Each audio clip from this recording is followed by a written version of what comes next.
الحمد لله رب العالمين والعاقبة للمتقين والصلاة والسلام على رسوله سيد المرسلين رحمة للعالمين خاتم النبيين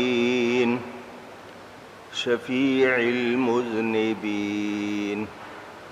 سيد الأولين والآخرين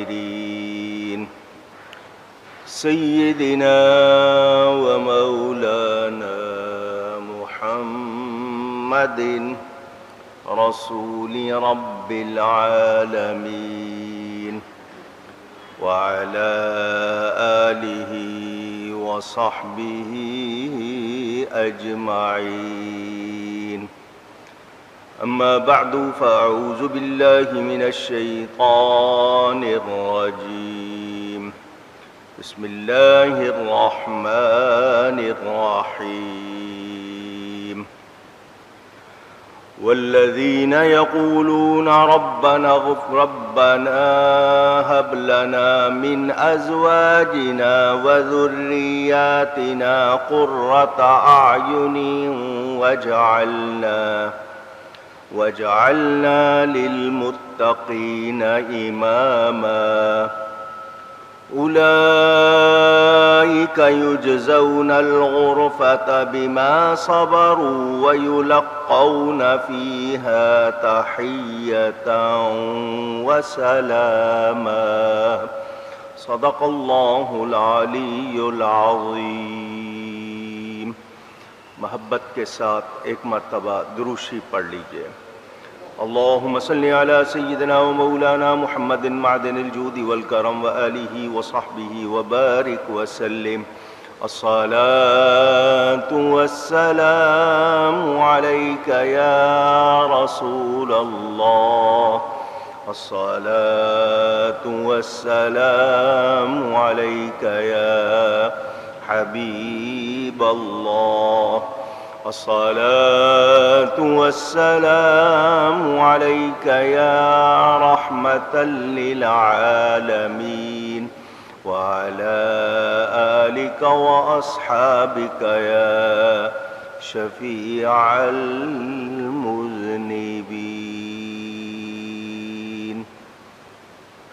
حمد و صلاۃ کے بعد قرآن کریم کی سورۃ الفرقان کی تفسیر آپ سن رہے ہیں. آیت نمبر 74 کے حوالے سے کچھ باتیں آپ تک پہنچائی ہیں.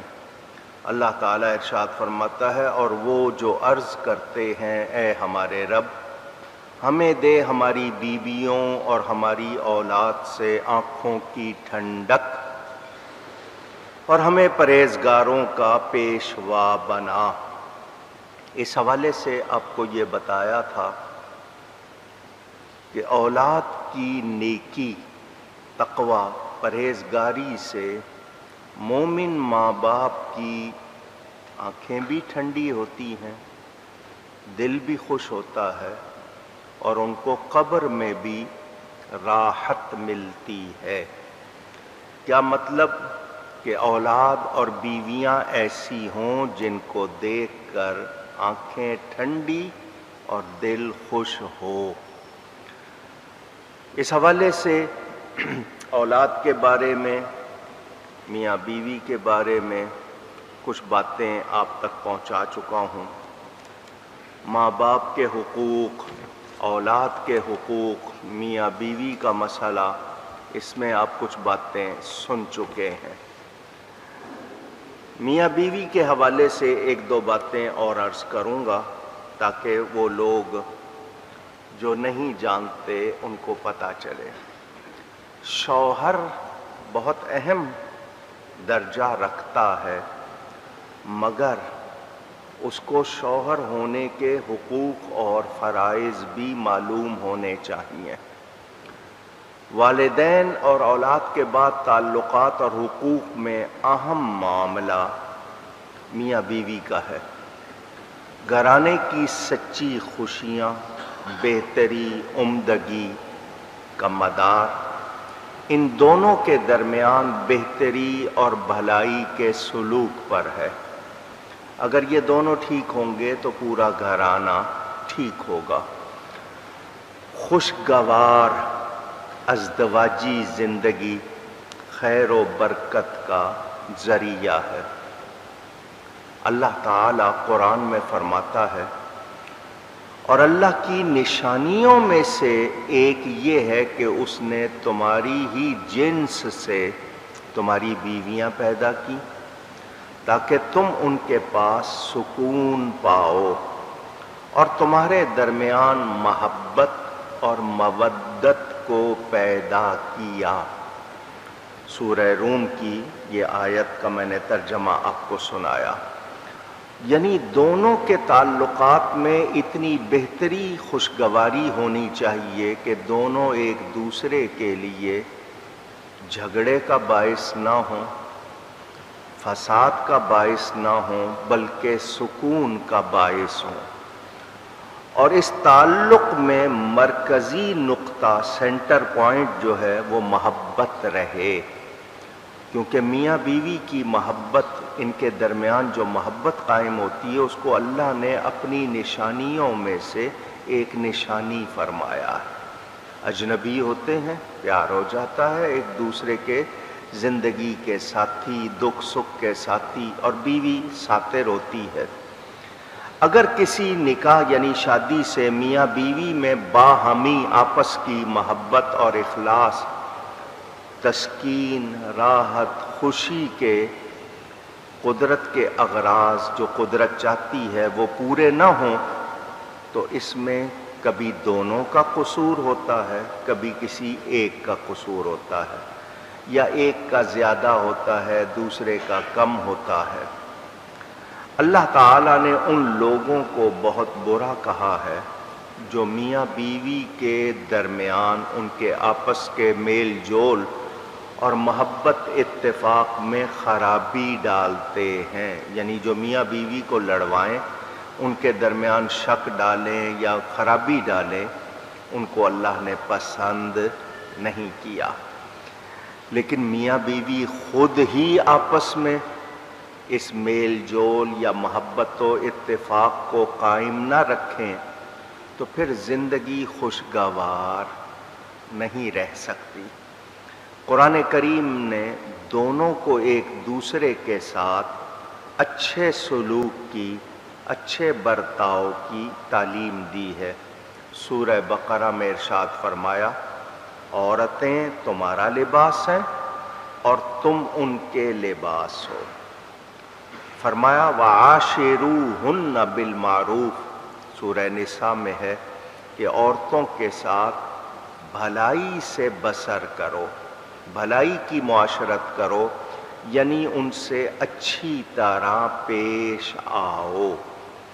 نبی کریم صلی اللہ علیہ وسلم نے خطبہ حجۃ الوداع میں خاص تاکید فرمایا کہ لوگوں، عورتوں کے بارے میں میری وصیت کو مانو، ان کے ساتھ نیکی اور بھلائی کرو کہ یہ تمہارے ہاتھوں میں قید ہیں۔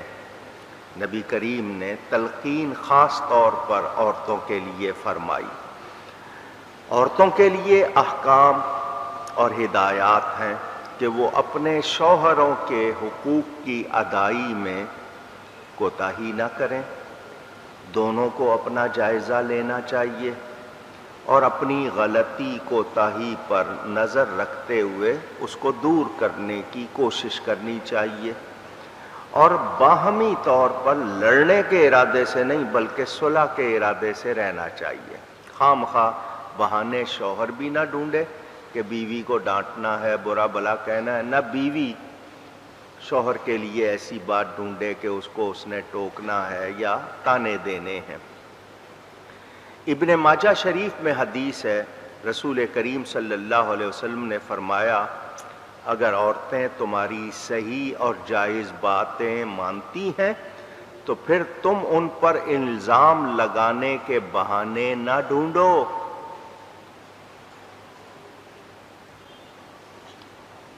اگر وہ تمہارے ساتھ اچھی طرح رہ رہی ہیں تو خام خواہ کہ نہیں جی میں مرد نہیں ہوں گا اگر ٹوکوں گا نہیں، میں مرد نہیں ہوں گا اگر میں اس پر اعتراض نہیں کروں گا، میری مردانگی پہ تانے آئیں گے کہ مرد نہیں رہا، ایسی باتیں نہیں ہونی چاہیے۔ فرمایا بیوی کا شوہر پر حق ہے کہ جیسا خود کھائے بیوی کو کھلائے، معیار کے لحاظ سے جس اسٹینڈرڈ میں جو آپ کا رہن سہن ہے معیار، اسی طرح۔ یہ نہیں ہے کہ خود اچھا کھا لیا اس کو دے دیا کچھ بھی، یا سسرال میں سب نے کھا لیا مزے سے اور بہو کو کہا جو بچ گیا ہے وہ کھا لو۔ اپنا معیار جو ہے اسی حساب سے جس طرح کا پہنتے ہو پہناؤ، یعنی وہی معیار ہو۔ اس کے منہ پر تھپڑ نہ مارو، تماچا تھپڑ نہ مارو، اس کو برا بھلا بھی نہ کہو، نہ کوشش کرو کہ ایسے لفظ منہ پر لاؤ جو نامناسب ہوں، اور گھر کے سوا اس کی سزا کے لیے اس کو علیحدہ نہ کرے۔ کوئی بات ایسی ہو گئی ہے، اس نے غلط کر دی ہے، آپ ناراض ہو گئے ہیں، تو یہ نہیں کہ نکل جاؤ دفع ہو جاؤ، نہیں، گھر میں ہی اس کو اپنے بستر سے الگ کر دے۔ یہ نہیں ہے کہ گھر سے باہر نکالنا ہے، چٹیا پکڑ کر گھسیٹنا ہے، ایسا نہیں کرنا۔ فرمایا تم میں سے وہی بہتر ہے جو اپنی بیوی کے لیے سب سے بہتر ہے۔ ترمذی میں، دارمی میں، ابن ماجہ میں روایت کہ جو اپنے گھر والی کے لیے، گھر والوں کے لیے اچھا ہے وہی سب سے اچھا ہے۔ یہ نہیں کہ باہر بہت اچھے ہیں اور گھر میں آپ بالکل نکمے ہیں، جس کو کہتے ہیں نا باہر ہیرو اور گھر میں زیرو، وہ والی بات نہ ہو۔ فرمایا اگر بیوی کھلی بے حیائی کرے، کھلی بے حیائی، تو اس پر اس صورت میں بھی ہاتھ نہیں اٹھانا۔ یہ مردانگی نہیں ہے کہ بیوی کو مار رہے ہیں آپ، جوتوں سے، ڈنڈوں سے، ہاتھوں سے مار رہے ہیں، یہ نہیں۔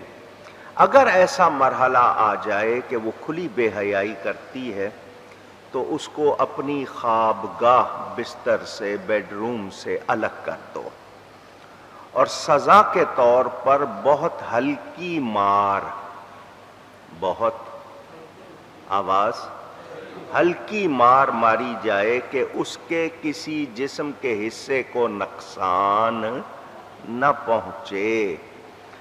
واضح طور پر فرما دیا کہ اگر وہ تمہاری صحیح بات مان لیں تو عورت پر ہاتھ اٹھانے یا اسے برا کہنے یا اسے تکلیف پہنچانے کے بہانے نہ ڈھونڈے جائیں۔ یہ اللہ کا بھی فرمان، نبی کریم صلی اللہ علیہ وسلم کا ہی فرمان۔ قرآن کریم میں ہی ہے کہ اپنی بیویوں کے ساتھ بھلائی سے پیش آؤ، اچھی طرح بسر کرو۔ اگر تم کو کسی وجہ سے وہ نہیں بھائیں، کوئی بات ان کی پسند نہیں آ رہی ہے، تو ممکن ہے تم کو ان کی کوئی ایک چیز پسند نہ آئے اور اللہ نے اس میں تمہارے لیے بہت سی خوبیاں رکھی ہوں۔ یعنی اگر ایک بات خراب ہے تو چار باتیں اچھی بھی ہوں گی، ان پر توجہ نہیں کرتے، صرف خرابی پر توجہ رکھتے ہو۔ رسول کریم صلی اللہ علیہ وآلہ وسلم نے فرمایا اپنی بیوی میں کوئی ایک غلطی دیکھ کر اس سے نفرت نہ کرو، اس کو برا نہ کہو، غور کرو گے تو اس میں تمہارے لیے کوئی بہتری ہوگی۔ عورت میں اس خامی کے سوا کئی اور خوبیاں ہوں گی، یعنی ہر بات خراب نہیں ہوگی۔ تو شوہر کو چاہیے کہ صرف غلطی دیکھ لی اس نے، ایک چیز غلط ہو گئی، اسی کو دہرانا، اسی کو دیکھنا، بار بار اسی کا طعنہ دینا، یہ درست نہیں ہے، بلکہ اس کی خامی سے چشم پوشی کرے۔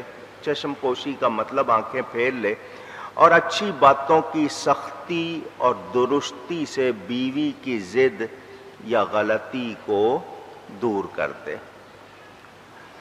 یہ گھروں میں بہت سے لوگ سمجھدار ہوتے ہیں، ان کو پتہ ہے کہ اس کی یہ بات ہے، یہ چیڑ بنی ہوئی ہے یا اس کی ضد بنی ہوئی ہے، تو وہ اس ضد کو دور کرنے کا کوئی اچھا طریقہ ڈھونڈے۔ یہ نہیں ہے کہ اس کو گالی دے یا اس کے ماں باپ کو گالی دے، اس کے بہن بھائیوں کو برا کہے۔ یہ ہمارے ہاں پتہ نہیں کیوں ہو گیا ہے، فوراً ایک دوسرے کے ماں باپ پر بات چلی جاتی ہے، ایک دوسرے کے گھر والوں کو برا کہنے لگ جاتے ہیں۔ یہ اچھی بات نہیں ہے۔ فرمایا عورتوں کے ساتھ نیکی اور بھلائی کا برتاؤ کرو، ان کی پیدائش پسلی سے ہوئی ہے، ربز کہتے ہیں انگلش میں، جس میں ٹیڑھا پن ہے، کیونکہ پسلی سیدھی نہیں ہوتی ہے۔ تو اگر سیدھا نہ کر سکو گے تو توڑ بیٹھو گے، توڑنے کا مطلب طلاق ہو جائے گی۔ تو جس طرح وہ ٹیڑھے پن کے ساتھ ہے اسی طرح برتتے رہو، یعنی عورت سے عورت سمجھ کر سلوک کیا جائے۔ عورتوں کے دن ہوتے ہیں مہینے میں، ان میں ان کا مزاج تھوڑا سا چڑچڑا ہو جاتا ہے تکلیف کی وجہ سے، درد کی وجہ سے، تو پہچانو کہ اگر وہ کیفیت ہے تو خام خواہ کوئی ایسی بات جس میں لڑائی کی نوبت آئے، کیونکہ وہ اپنی اس تکلیف کی وجہ سے اپنے مزاج پر ان دنوں میں قابو نہیں رکھ پاتی، تو ہمیں سمجھنا چاہیے۔ یہ صحیح بخاری اور مسلم میں فرمایا نا، اس کو اگر سیدھا کرنے کی کوشش کرو گے تو سیدھا تو اس نے ہونا نہیں ہے، تو توڑ بیٹھو گے۔ توڑنے کا مطلب طلاق ہو جائے گی، الگ ہو جاؤ گے، تو ایسا نہ کرو۔ یعنی عورت سے عورت سمجھ کر سلوک کیا جائے، اس کی فطرت اور حقیقت کے خلاف کرنے پر نقصان ہوگا۔ یعنی وہ تو اپنی حالت پر رہے گی لیکن تم اس سے پھر بچھڑ جاؤ گے، الگ ہو جاؤ گے، یعنی محروم ہو جاؤ گے۔ صحیح مسلم شریف میں ہے، رسول کریم صلی اللہ علیہ وسلم نے فرمایا عورتوں کے بارے میں اللہ سے ڈرو کہ وہ تمہارے بس میں ہیں، قابو میں ہیں۔ فرمایا تم میں سے وہ لوگ اچھے نہیں جو بیویوں سے بدسلوکی کرتے ہیں۔ ابو داؤد، دارمی اور ابن ماجہ میں روایتیں موجود۔ نبی کریم صلی اللہ علیہ وسلم کا ارشاد، خدا کے بندو اپنی بیویوں کو، خدا کی بندیوں کو مارا نہ کرو۔ یہ ہاتھ اٹھانے کا سلسلہ آپ کہیں گے شاید جاہلوں میں ہوتا ہے، دیہاتوں میں آپ کہیں گے گواروں میں ہوتا ہے، یہ پڑھے لکھوں میں بھی دیکھا گیا ہے، دنیا کے ہر ملک میں دیکھا گیا ہے، ہر قوم میں دیکھا گیا ہے۔ پتہ نہیں مرد کو عورت کو مارنے سے کیا تسکین ملتی ہے، میں آج تک نہیں سمجھ سکا۔ مرد ہے تو کسی مرد سے مقابلہ کر تجھے، تاکہ پتہ چلے تو کیسا مرد ہے۔ تو جو صرف عورتوں پر اپنی مردانگی دکھاتے ہیں، یہ شریعت نے اس کو پسند نہیں کیا۔ ایسے حقوق آپ کو کہیں اور نظر نہیں آئیں گے جس طرح اسلام میں نظر آئیں گے۔ میرے نبی پاک صلی اللہ علیہ وسلم کا ارشاد ذرا دھیان سے سن لیں، میں اشارے میں بات کروں گا۔ فرمایا کوئی اپنی بیوی کو غلام یا لونڈی کو مارنے کی طرح نہ مارے۔ ملازم کو آپ کبھی غصے میں زیادہ مار لیتے ہیں، فرمایا اس طرح اپنی عورتوں کو نہ مارو۔ یہ اچھی بات نہیں کہ ایک وقت اسے مارے اور دوسرے وقت اسی کے ساتھ بستر پر ہو۔ سمجھیں آپ بات میں نے اشارے میں کی ہے کہ پھر اسی کو چوم بھی رہے ہو، اسی کو مار بھی رہے ہو، تو سوچو تم کیا کر رہے ہو۔ حضور اکرم صلی اللہ علیہ وسلم فرما رہے ہیں اس کو برا کہتے ہو پھر اسی کو بوسہ دیتے ہو، یعنی یہ بات ایک مرد کی غیرت کے مطابق نہیں ہے، اس کے خلاف ہے۔ جیسا کہ آپ روایتوں میں بار بار سنتے ہیں، میں نے کئی مرتبہ یہ روایت سنائی کہ دنیا میں ایمان کے بعد سب سے بہترین نعمت اچھی بیوی ہے۔ ایمان کے بعد سب سے اچھی نعمت اچھی بیوی ہے۔ دین اسلام کی تعلیمات میں یہ تو مردوں کے لیے بتایا،